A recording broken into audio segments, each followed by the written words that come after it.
안녕하세요. 캐디언스 시스템 김민성입니다. 이번 시간에는 솔리드 엣지 스케치 환경의 그리기 로그 첫 번째 시간입니다.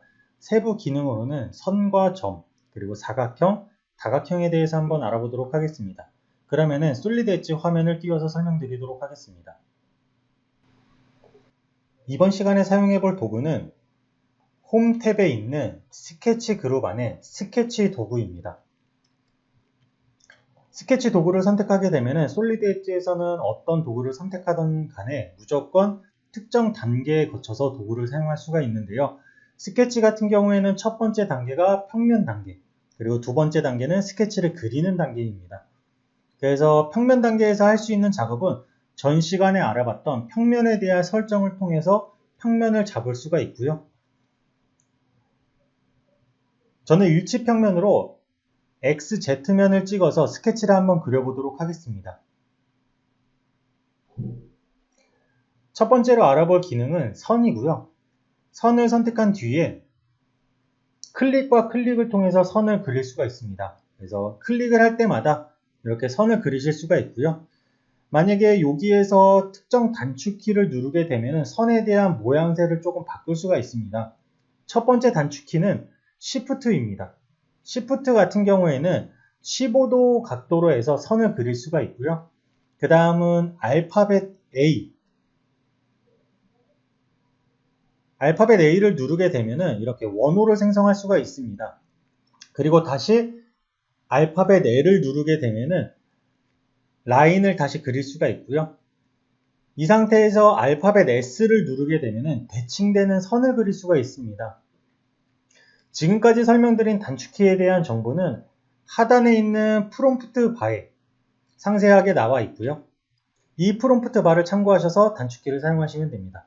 그리고 혹시라도 단축키가 적용이 안 되시는 분들은 한글 키로 되어 있는 경우에는 먹히지 않기 때문에 영문 키로 꼭 바꿔서 사용하시기 바랍니다.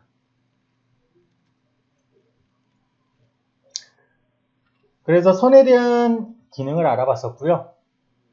그리고 추가적으로 한 가지 더 아셔야 될 게 솔리드 엣지에서 도구를 취소할 때 ESC와 마우스 오른쪽 버튼을 누르는 방법이 있어요.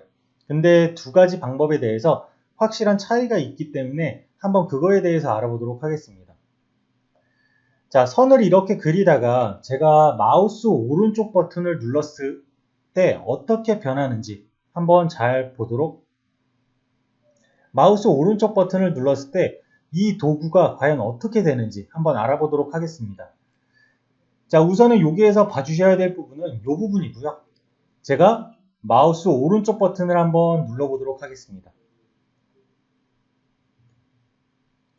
마우스 오른쪽 버튼을 누르게 되면 도구가 취소가 되는 게 아니라 도구는 유지된 채로 그냥 선이 끊기게 됩니다. 그리고 이후에 추가적으로 클릭을 했을 때 연속적으로 선을 그릴 수가 있고요. 만약에 ESC를 누른다라고 했을 때에는 자, 누르게 되면은 도구 자체가 취소가 됩니다. 그래서 만약에 도구를 계속 유지해서 사용하고 싶다라고 하면 마우스 오른쪽 버튼을, 그리고 도구를 완전히 취소하고 싶다라고 했을 때는 ESC 버튼을 누르면 됩니다. 자, 이어서 점 도구를 알아보도록 할 텐데요. 점 도구는 선 오른쪽에 있는 화살표를 누르게 되면 점이 보이게 됩니다. 점 같은 경우에는 X와 Y에 대한 거리값을 따로 줄 수가 있고요. 아니면은 클릭을 통해서 그리실 수도 있습니다.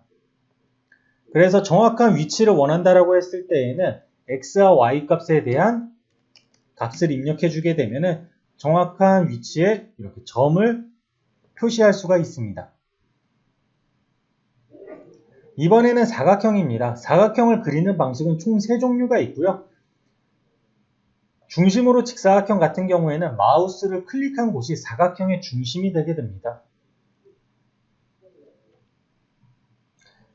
이후에 한 번 더 클릭을 하게 되면 사각형이 완성되게 되고요. 그리고 이 점으로 직사각형 생성 같은 경우에는 대각에 위치한 꼭지점 위치를 선택해 주시면 돼요. 그래서 첫 번째 클릭한 곳이 한쪽 꼭지점이 되겠고요. 그 다음 대각선에 위치한 한쪽 꼭지점을 더 클릭해 주게 되면 이렇게 사각형 스케치를 완성할 수가 있습니다. 3점으로 직사각형 생성 같은 경우에는 총 3개의 꼭지점을 클릭해서 사각형을 완성할 수가 있고요. 한 번, 두 번, 세 번 이렇게 클릭을 해서 완성할 수가 있습니다. 다음은 다각형입니다. 다각형 같은 경우에는 우선은 중요한 옵션이 있습니다. 이제 여기 있는 이 메뉴를 리본 바라고 부릅니다. 그래서 리본 바에서는 옵션을 설정할 수가 있는데 첫 번째로 중요한 옵션은 꼭지점을 이용해서 다각형을 그릴지 아니면 중간점을 이용해서 다각형을 그릴지입니다. 다각형을 그릴 때 모서리의 길이가 같다라고 했을 때에는 원을 기준으로 그리게 되는데요. 왼쪽에 있는 꼭지점 이용은 원이 바깥에 있는 외접 원입니다. 그리고 중간점 이용은 원이 안쪽에 있는 내접 원이에요. 그래서 제가 처음 사용해 볼 거는 꼭지점 이용이고 측면에서 모서리의 개수를 지정해 주시면 돼요.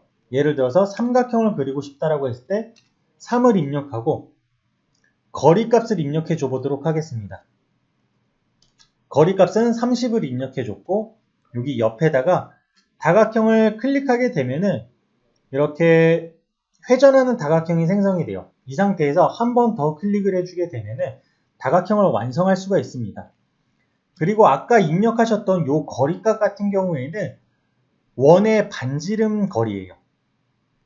그래서 그 부분 참고하시면 되고 추가적으로 옆에다가 중간점 이용을 이용해서 똑같이 거리 30으로 입력을 했을 때에는 내접 원이기 때문에 아무래도 삼각형의 크기가 더 큰 거를 확인하실 수가 있습니다. 물론 여기 안에 있는 원의 크기는 동일하겠죠. 자, 그래서 이번 시간에는 스케치 환경 내에 그리기 도구 첫 번째 시간이었습니다. 이상으로 이번 교육은 마치도록 하겠습니다. 감사합니다. 캐디언스 시스템의 김민성이었습니다.